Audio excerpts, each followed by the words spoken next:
When Jake turned 10, he went to live with his grandfather. His mother had left. Not with a fight, not with a scream. She just disappeared. She never said how she felt. She packed a single bag and was gone before breakfast. Jake never got to say goodbye. No hug, no last look. Just one morning there were 2 glasses on the kitchen table instead of 3. He wandered the house like it was some kind of museum of old smells. Her perfume, the bitter trace of coffee, the citrusy whisper of her shampoo still clinging to the scarf she left behind. One by one, they faded. And with each passing day, the air got colder. His mother had left, and a shadow stayed behind. His father pretended nothing had happened. He still went to work, cooked dinners, even watched cartoons with Jake once in a while. But something had settled in his eyes, something heavy and hollow, like he wasn't looking at his son anymore, just through him. 2 months later, he hanged himself in the basement. Jake was the one who found him. What came next was a blur of forced smiles and uncomfortable questions. Social workers with folders, strangers in cars. They found Jake locked in a school locker by a group of kids who saw him crying during lunch. He just didn't want to go home, because there was no home left. The state handed him over to his closest living relative, Grandpa Harold, an old farmer living at the edge of Maine's nowhere, a place where the road gives up pavement and turns to dust, where the cornfields sway like the ocean under the weight of the wind, and the sky above stares down blank and cold, like the eyes of a dead animal. Harold's house creaked like a rotting ship. It smelled of diesel, wood, and solitude. Perched on a low hill surrounded by barns, pens, and corn so tall it looked like it could swallow a man whole. Harold wasn't cruel, but he wasn't kind either. There was no warmth in him, no fire, just routine. Dry, measured, unbending. He fed Jake, showed him how to clean a fish, how not to get lost in a cornfield, how to hold a shotgun. But he never spoke about feelings, never asked Jake about his. Sometimes it felt like he'd forgotten how to talk at all. That first night, when the sky turned purple and the cicadas began their eternal song, Harold stood in the doorway of Jake's room and said, "Only one rule. Never talk to the Scarecrow, not during the day, not at night. It hears, but it ain't supposed to hear you." "Why?" Jake asked, staring at the old man's wind-burned face and years-tired eyes. "Just don't," Harold said. "Don't ever." Then he turned and left, and the door creaked shut behind him, like an autumn branch snapping under a boot. The first days on the farm moved slow, thick and heavy like molasses. Jake woke up early, ate breakfast in silence, then followed his grandfather outside. There was always something to do: feed the chickens, refill the grain bins, pull weeds, sweep out the barn. The same things, every single day, like the whole world had shrunk to 3 acres of dirt, an old creaking house, and a coughing tractor that sounded like it was dying in its sleep. Harold barely spoke, just short commands, a nod sometimes. And yet, in those quiet hours, there was something that felt almost right. Cold, yes, but solid. There was a strange kind of safety in Harold's predictability, like standing under a sky that never changed. But in the evenings, Jake would sit by the window and stare at the field. It rolled out like the ocean, and in the middle of it stood the Scarecrow. He'd first noticed it in daylight, tall, crooked-limbed, dressed in a faded plaid shirt with a sagging cloth hat. It looked like it had been there forever. It could have been just another forgotten farm prop, but there was something more. It didn't look scary, not at all. If anything, it looked scared, like it didn't want to be out there under all that endless sky. On the 3rd day, Jake got brave. He waited until his grandfather disappeared into the garage, then slipped out the back door. The tall grass brushed his legs, and grasshoppers jumped aside like they were making room for him. He walked until he reached the edge of the field, looked up. "Hi," he said softly. "I'm Jake." The Scarecrow didn't move, didn't flinch. It stared past him, right through him, the same way his father used to near the end. "You've probably always been out here, huh?" Jake went on. "No one ever talks to you. Maybe you're lonely." "I get it. People don't really notice me either. They've got things to do, places to be. And me, I'm just here." That's how their strange friendship began. Jake kept coming back whenever he had the chance. Sometimes he just sat across from it in silence. Other times he talked about anything. How Harold was teaching him to chop wood, his favorite movies, the smell of his mom's shampoo, how it still lingered on his pillow like a ghost that wouldn't let go.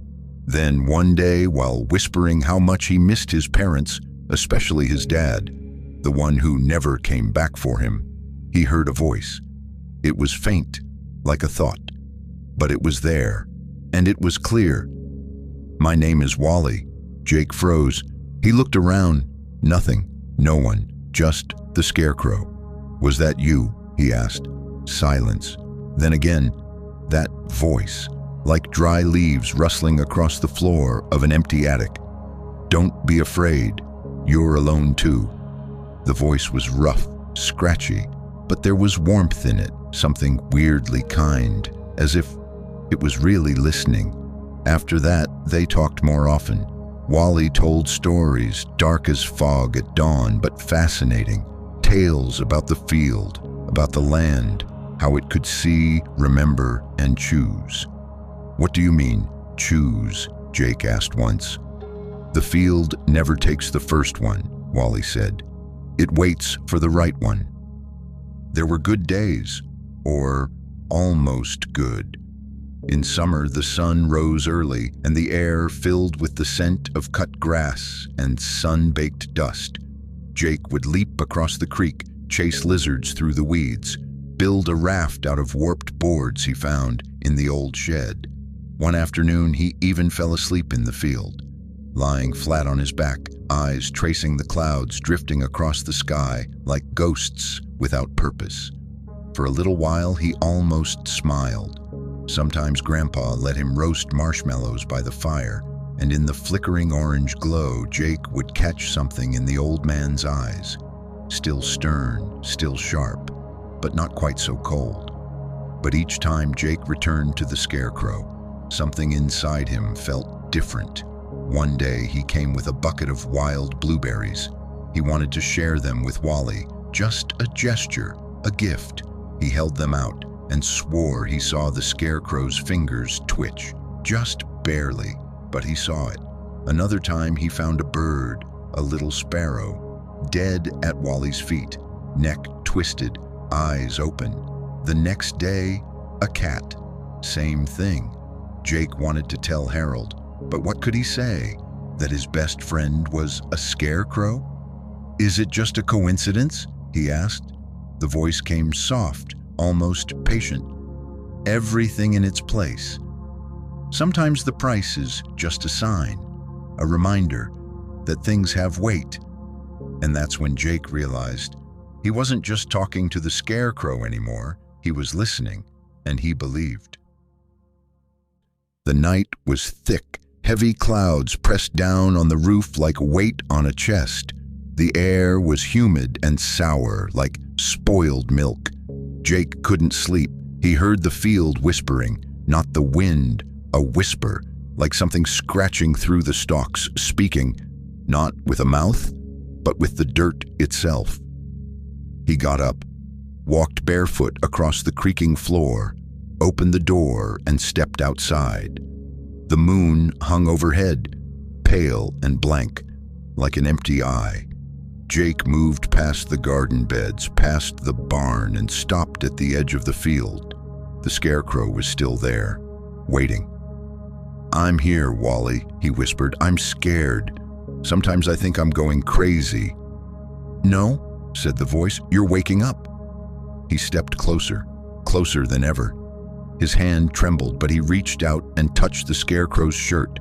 It was warm, solid, almost alive. "What now?" he asked. "Why do I feel like you're calling me?" "Because it's time," Wally said. "Everything goes back to its roots, even you." Then a sound behind him, a creak. Light from a lantern cut through the dark, and his grandfather's voice rang out like a gunshot. "Jake!" He turned.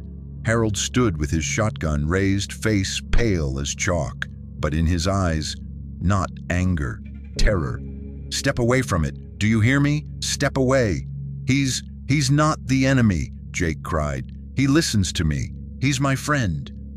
"That thing is no friend. It's a mask over emptiness. You don't understand what it's doing to you." "You never listened to me, Grandpa, never." "And it listened because it wants to take." Harold raised the gun, but he never got the shot off. Something, not the wind, not an animal, but the field itself, cracked like a bone splitting. Jake heard Wally's voice in his mind. "Don't be afraid. It's just the circle, a flash, a thunderclap." The gun dropped. Harold lay still at the edge of the corn like he'd fallen asleep in the dirt and dust. Jake stood with the shotgun in his hands. He didn't remember picking it up. His hands shook, his eyes burned. You made me do this," he whispered, staring at the Scarecrow. "You said we were friends. We are friends. Forever. Now we become one." The Scarecrow's fabric shifted. It moved. It took a step forward.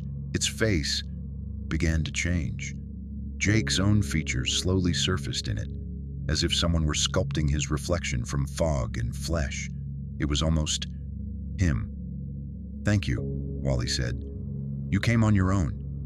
He reached out. Jake couldn't move. Something held his feet. The earth, roots, fear. When the Scarecrow's fingers touched his chest, the world collapsed.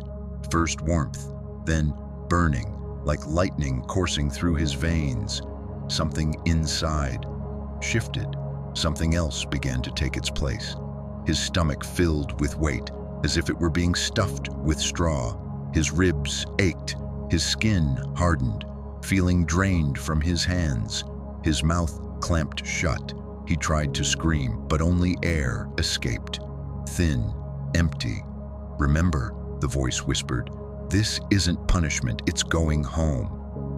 He felt his feet root into the soil. His body no longer obeyed him. He wanted to cry, but no tears came. He wanted to run, but couldn't. He wanted to live, but it was too late. In front of him stood himself, a copy, new, alive. Wally Jake straightened his shirt, looked down at Harold's body, exhaled, then turned and walked away, back toward the house. And Jake, the real Jake, remained, standing in the field, alone, silent, forever. The next morning they found the old man's body in the field, a shotgun wound to the chest. Jake's was found in the barn, burned. The police report was simple. The grandfather killed the boy, set the barn on fire, and then walked out into the corn to take his own life. It was a clean story, easy to file away. No one asked too many questions, but some people noticed. The Scarecrow looked different. It stood straighter, its clothes familiar, and in the hollow eye sockets, something flickered, something almost alive. Dogs howled at night, birds stopped landing on the corn, and children whispered about a voice that called from the fields. Sometimes it sounded like a boy, other times it didn't. And so ends the story of a lonely child. And the thing that chose him, the field remembers. The field waits. The field knows the names of everyone who goes looking for a friend in the dark.